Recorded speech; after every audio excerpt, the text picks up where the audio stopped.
બનતું હોય છે પ્રશાંત દાદા કે કોઈ દોષ નડતા હોય, પ્રોબ્લેમ્સ વારંવાર થતી હોય તો તે પિતૃદોષ માનવામાં આવતું હોય છે. તો આવા સમયમાં ઘરનું પાણીયારું જે હોય ત્યાં દીવો પિતૃદોષ માટે કરવામાં આવતો હોય છે અને તેમના માટે એક અલગથી ભોજન પણ આપણે ધરાવવામાં આવતું હોય છે. પરંતુ ખાસ પિતૃદોષથી થતા પ્રોબ્લેમ્સ એટલે કે થતી સમસ્યાઓ અને તેના ઉપાય અંગે આપની પાસેથી જાણવા માંગીશ કે પિતૃદોષ જો થાય તો કયા પ્રકારની વિકટ પરિસ્થિતિઓ ઊભી થઈ શકે છે અને જો આ પરિસ્થિતિ ઊભી થઈ ચૂકી છે ઓલરેડી તો પછી તેનાથી કઈ રીતે બચી શકાય.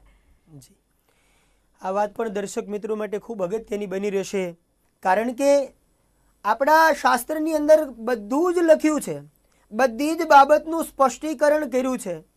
છતાં પણ ઘણા લોકો એવું કહેતા હોય છે કે આવું પિતૃદોષ ન હોય અથવા પિતૃ કોઈને પરેશાન ન કરે. હા, માન્યું પિતૃ કોઈને હેરાન ન કરે, એ વાત સાથે સહમત છું વાલા, પણ હું એટલું નિર્માણ ન્યૂઝના માધ્યમથી ચોક્કસ કહેવા માંગીશ કે તમારા પિતૃઓની કોઈ વાસના, આશા અને તૃષ્ણા બાકી રહી ગઈ હશે તો આપણે એ દોષમાંથી ચોક્કસથી નિવૃત્તિ મેળવવા માટે એના ઉપાયો કરવા જ જોઈએ. ઘણા લોકો પોતપોતાની બુદ્ધિથી વાતો કરતા હોય છે. તો નિર્માણ ન્યૂઝના માધ્યમથી મારે તમામ દર્શક મિત્રોને કહેવું છે, સૌ પ્રથમ તો પિતૃદોષ માટે એક વાત ચોક્કસથી કહેવાનું મન થાય કે તમારા મૃત પરિજન હોય એના માટે જે પાછળની ક્રિયા જે કરવામાં આવે છે ને ધ્રુવીબેન, એ અત્યારે મને એવું લાગે છે કે ધીમે ધીમે બંધ થતી જાય છે વાલા. જો તમને પરમાત્માએ સદબુદ્ધિ આપી હોય, સદ સંસ્કારનું તમારા માતા અને પિતાએ તમારામાં જતન કર્યું હોય ને વાલા, તો એક વાત ચોક્કસ યાદ રાખજો, તમારા પરિવારની અંદર કોઈ પણ પરિજન મૃત અવસ્થામાં આવે અથવા મૃત્યુ પામે વાલા, તો એના માટે જે એની પાછળની ક્રિયા જે છે ને, એટલે કે દશા, એકાદશા, દ્વાદશા, જેને આપણે 12મું કહીએ, તળપદા શબ્દમાં પાણી ઢોળ કહીએ વાલા, તો આ બધું બંધ ન કરો. આ મારે તમામ દર્શકોને કહેવું છે. આ બંધ કરીએ છીએ ને એના કારણે પિતૃઓ નારાજ થાય છે વાલા, અને પછી આખી જિંદગી આપણે એનાથી પરેશાન થતા હોઈએ છીએ. માટે આ ક્યારેય બંધ ન કરો. આપણા વડીલો પણ કરતા હતા વાલા, તો આપણને કરવામાં શું વાંધો હોઈ શકે વાલા? પેલા શાસ્ત્રને વાંચો, કોઈ વિદ્વાન બ્રાહ્મણની સલાહ લ્યો. અમુક નાદાન લોકો જે કહેતા હોય કે આ ન કરવું, એવું બિલકુલ નહીં કરશો વાલા. આપણા પુરાણોમાં, શાસ્ત્રમાં અનંત મહિમા બતાવ્યો છે. તો એક તો હું ખાસ કહેવા માંગીશ કે દશા, એકાદશા, દ્વાદશા, આના બધાના પ્રમાણ પણ છે મારી પાસે, પણ સમયની મર્યાદા સાથે જ્યારે મારે વાત કરવી છે ત્યારે એટલું હું ચોક્કસથી કહીશ કે આ બંધ ન કરવું. અને જ્યારે આપણા પરિવારની અંદર શાસ્ત્ર એમ કહે છે કે પિતૃદોષના કારણે મુશ્કેલી શું આવી શકે ધ્રુવીબેન જીવનમાં, જો આપણે ન કરીએ તો એનાથી મુશ્કેલી શું આવે એનું પણ આપણા શાસ્ત્રમાં વર્ણન કર્યું છે કે જીવનમાં અનેક પ્રકારની વિટંબનાઓ આવવી, પહેલી વાત. બીજું, કૌટુંબિકમાં મતભેદ, એમ લાગે કે કુટુંબમાં મતભેદ છે અથવા મનભેદ છે ત્યારે સમજવું ચોક્કસથી આપણે પિતૃદોષના કારણે આપણા પરિવારમાં આવું થતું હશે.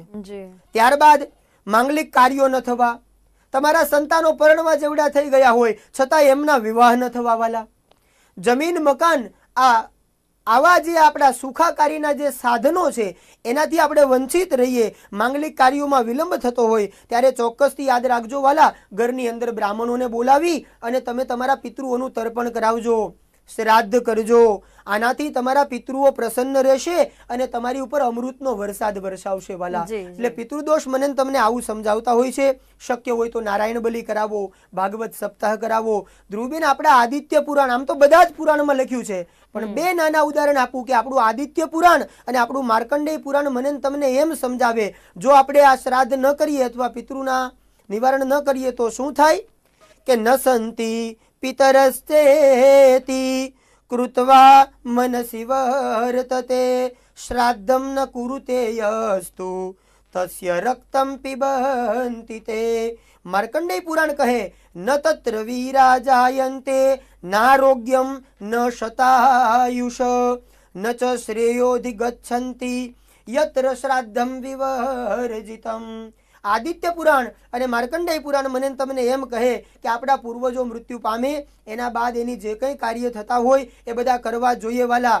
પછી તમે બીજી કોઈ પણ અન્યત્ર જગ્યાએ જઈ અને રસોઈ દઈ આવો તો એમાં મારી ના નથી, પણ પહેલા જે કાર્યો મને તમને શાસ્ત્રએ બતાવ્યા છે એ કાર્યો ચોક્કસથી કરવા જોઈએ. જો આ ન કરીએ તો પિતૃઓ નારાજ થાય, આપણે ત્યાં આયુષ્ય આરોગ્યને હણે છે, સંતાન બારામાં પ્રોબ્લેમ થતા હોય, માટે આવું ક્યારેય નહીં કરવું ધ્રુવીબેન. તો આવું ખૂબ સુંદર મહિમા પિતૃઓને પ્રસન્ન કરવા માટે આપણા શ્રાદ્ધમાં બતાવ્યો છે ધ્રુવીબેન. ચોક્કસ ચોક્કસ. ઘણા લોકો જે પિતૃદોષ વિશેની ખોટી માન્યતાઓ ધરાઈને બેઠા હતા તેમના માટે પણ આ સવાલનો જવાબ એ ખૂબ જ ઉપયોગી સાબિત થશે. પ્રશાંત દાદા, સમયનો અભાવ છે માટે કાર્યક્રમમાં રજા લેવાનો સમય થઈ ચૂક્યો છે. આપ ખૂબ જ સુંદર રીતે અમારી સાથે ચર્ચામાં જોડાયા અને ખાસ શ્રાદ્ધની વિશેષ માહિતીઓ આપી તે બદલ આપનો ખૂબ ખૂબ આભાર.